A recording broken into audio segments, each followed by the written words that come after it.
For more than 6 decades, Cliff Richard was Britain's golden boy, the man who seemed to defy time itself. From the early rock and roll days to his glittering pop reign, he wasn't just an icon. He was a national treasure. But then without warning, he disappeared. No farewell tour, no dramatic announcement, just silence. Fans wondered what had happened. Rumors spread. Some said he'd retired in peace. Others whispered that the years of fame had finally taken their toll. But behind the quiet was a story few truly understood. A story of betrayal, heartbreak, and resilience.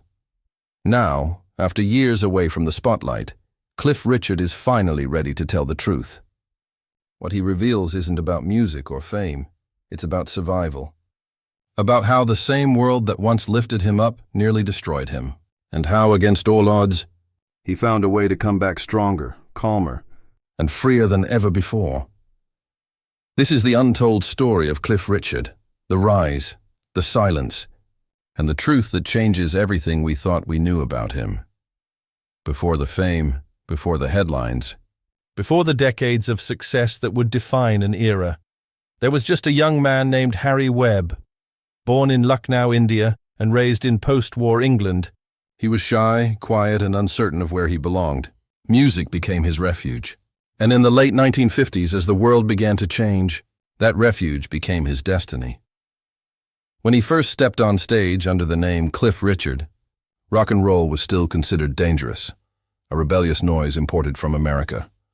But Cliff was different. He carried the same energy, the same rhythm, yet there was something cleaner, more controlled, more British about him.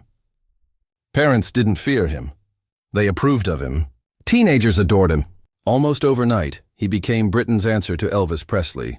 With hits like Move It, Living Doll, and The Young Ones, Cliff Richard became the face of youth. His smile, his polished voice, and his effortless charm made him a household name. By the 1960s, he wasn't just a pop star. He was a cultural symbol. He represented safety in a time of chaos, purity in a world that seemed to be losing its innocence. But fame, especially the kind that comes young, carries an invisible weight.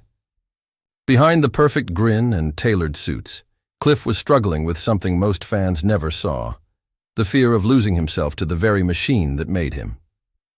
He wasn't a rebel, and he never wanted to be one. Yet, in an industry built on rebellion, that difference made him feel like an outsider. As the music scene shifted, as the Beatles, the Stones, and a new kind of sound began to dominate the airwaves, Cliff's world began to change. The boy who had once stood at the top suddenly found himself watching from the sidelines. Trends moved faster than he could follow. He wasn't fading, but he was fighting to stay relevant. Instead of chasing fame, Cliff turned inward. He found faith, a decision that would redefine not just his career, but his entire life. In the early 1970s, he became open about his Christianity, and with that came new challenges. Some fans embraced it, others walked away. The media didn't always understand, but for Cliff, it wasn't about image anymore. It was about purpose. That spiritual awakening didn't just save him, it anchored him. Through the years that followed, his career experienced countless rebirths. From Devil Woman to We Don't Talk Anymore, he proved again and again that resilience could be louder than trends. He was no longer just a singer. He was a survivor of an industry that rarely forgives time. By the 1980s, Cliff Richard had achieved what almost no one in music history had: consistent success across 4 decades. He had fame, wealth, respect, and a legacy already written in gold. But beneath the applause was a man who never truly escaped loneliness. Friends said he often felt like a stranger inside his own success, surrounded by millions, but rarely understood. He avoided scandal, stayed private, and lived with a quiet discipline that seemed at odds with the chaos of show business. And though his smile never faded, there was always something unspoken behind it. A sense that Cliff Richard, for all his triumphs, was still searching for peace. What no one knew then was that the calm he built around himself would soon be shattered, and that the world's most polished star would soon face one of the darkest trials any public figure could endure. For decades, Cliff Richard had been the man who seemed untouched by scandal. While others in the music world fell to controversy, addiction, or fame's relentless pressure, Cliff's image remained spotless. He was polite, calm, and unshakably decent, a rare constant in an industry built on chaos. But beneath that calm exterior, the weight of living under the public eye had started to take its toll. He was a man who had spent nearly 60 years performing, recording, smiling for cameras. And as the years went on, that life began to feel less like a career and more like a cage. Then came the moment that changed everything. In 2014, Cliff Richard's world collapsed overnight. Without warning, his home was raided by police, live on television. The cameras were there before he even knew what was happening. Allegations, later proven false, spread across headlines like wildfire. The man once known for his grace and faith suddenly became the center of a national scandal. He was never arrested, never charged, but the damage was done.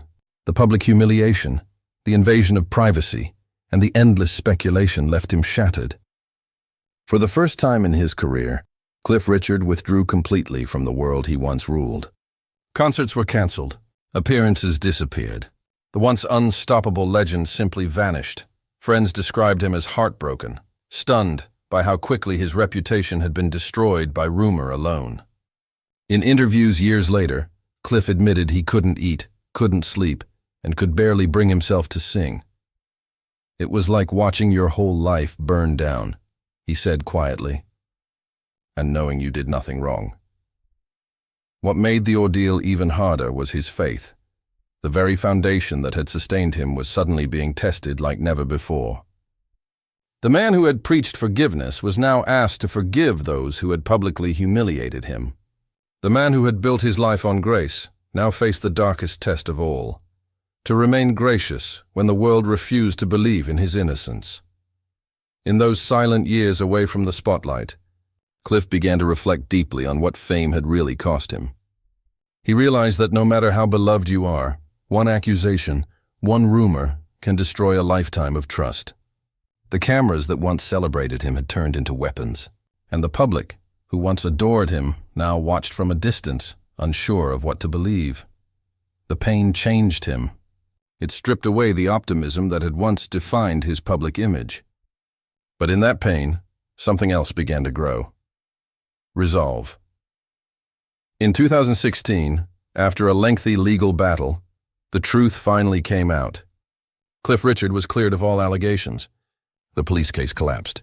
The BBC, which had broadcast the raid, was found guilty of violating his privacy. Justice, though delayed, had arrived, but even then, Cliff's trust in fame was gone. He no longer saw himself as the pop idol the world remembered. He saw himself as a survivor, someone who had lived through the kind of emotional devastation few could imagine. And yet, through all of it, he never lost his faith. He never turned bitter. He never lashed out. Instead, he turned inward once again, rebuilding quietly, living simply, and finding peace in the silence that once haunted him. For Cliff Richard, the spotlight had once been his home. Now, it was a memory, a reminder of both triumph and betrayal. When the noise finally faded, Cliff Richard found himself standing in the one place fame had never prepared him for: silence. No crowds, no headlines, no cameras waiting outside his door. For the first time since the 1950s, the man who had spent his entire life in motion simply stopped. At first, it was unbearable. The quiet felt like punishment. He described it later as a void, not just in career but in identity. For so long, Cliff Richard was the music. The tours, the records, the applause. They weren't just his work, they were his reason to get up every morning. When that was taken from him, even for reasons beyond his control, he had to confront something far more difficult than public scandal: himself. Friends say those months were the hardest of his life. He retreated to his home in Portugal, far from London, surrounded by sun and sea, yet still haunted by memories of headlines that refused to fade. He would wake early, pray, walk alone for hours. Some days he wouldn't speak to anyone, but slowly, quietly, something began to change. He started singing again. Not on stage, just at home. For himself, for healing. He said it reminded him why he'd fallen in love with music in the first place.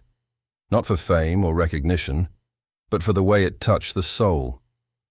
The melodies became his form of therapy, the one thing that helped him breathe again. Over time, that private healing became a public return. In 2018, Cliff released a new album and returned to performing. The crowds were smaller, the stage lights dimmer, but there was something different in his presence. The smile was gentler, the voice more soulful.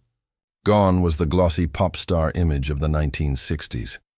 What stood there now was a man who had seen life in full, the joy, the betrayal, and the quiet grace that comes after surviving both. He no longer sang to be adored. He sang to connect, to remind others, and himself, that no amount of pain can erase purpose.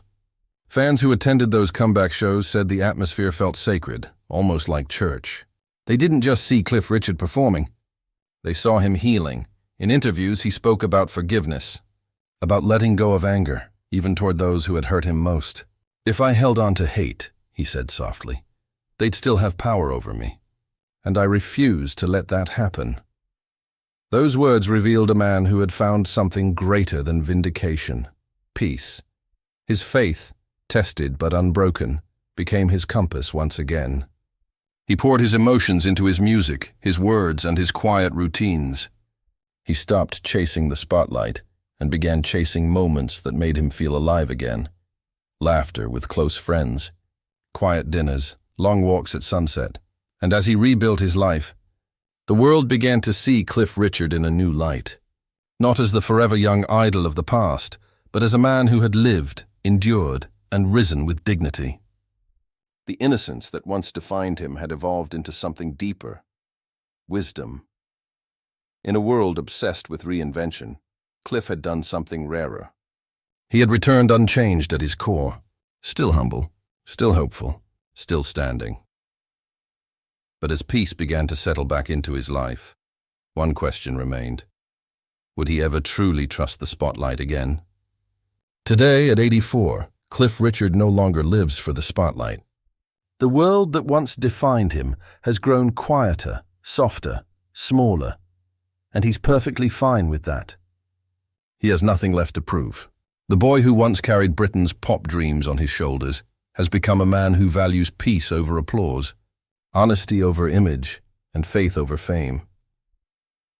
When Cliff appears now, it's not as the dazzling pop idol of the past, but as something far more powerful, a survivor who learned that strength isn't about never falling. It's about how you rise when the world tries to break you. He lives mostly between his homes in Portugal and Barbados. Surrounded by nature, friends, and music, he still records, still performs occasionally, but everything is on his terms. No labels pushing, no headlines chasing. Just the music, the message, and the quiet gratitude of someone who's been given a second chance. Those who know him best say he laughs more easily now. He talks about small things, gardening, cooking, the joy of writing songs again. The fame that once seemed all-consuming has become a gentle echo in his life, something to look back on, not to live through. When asked if he ever wishes things had gone differently, Cliff smiles and simply says, "I wouldn't change a thing." The scandal, the silence, the loneliness, all of it, he believes, brought him closer to truth, closer to God, closer to understanding who he really is when the lights fade, and maybe that's the lesson in his story that even the brightest stars need darkness to remember where their light comes. From his faith, unwavering through the storms, remains his greatest treasure. He has said many times that it wasn't music that saved him. It was belief. "Without faith," he once told an interviewer, "I don't think I'd be here. It gave me something the world couldn't take away." That faith carried him through public humiliation, years of suspicion, and the pain of betrayal. But it also gave him perspective. That fame, no matter how glorious, is never permanent. And peace can only be found when you stop trying to control what people think of you. Looking at him now, still elegant, still smiling, it's easy to forget what he endured. Yet, when he speaks, there's a gentleness in his voice that can only come from someone who's walked through fire and come out purified. He often talks about gratitude, not for fame, but for forgiveness. Not for fans, but for friends who stood by him when the world didn't. He says he's done chasing time, that the years ahead are a gift, not a countdown. For many, Cliff Richard represents more than music. He represents endurance, proof that reputation can be rebuilt, that faith can outlast fame, and that even when the stage goes dark, the song doesn't have to end. And maybe that's the real truth that's finally been revealed. Not about scandal or career or the reasons he disappeared, but about the man himself. A man who lost everything he thought mattered, only to find what truly did. A man who no longer needs the spotlight, because he carries his light within.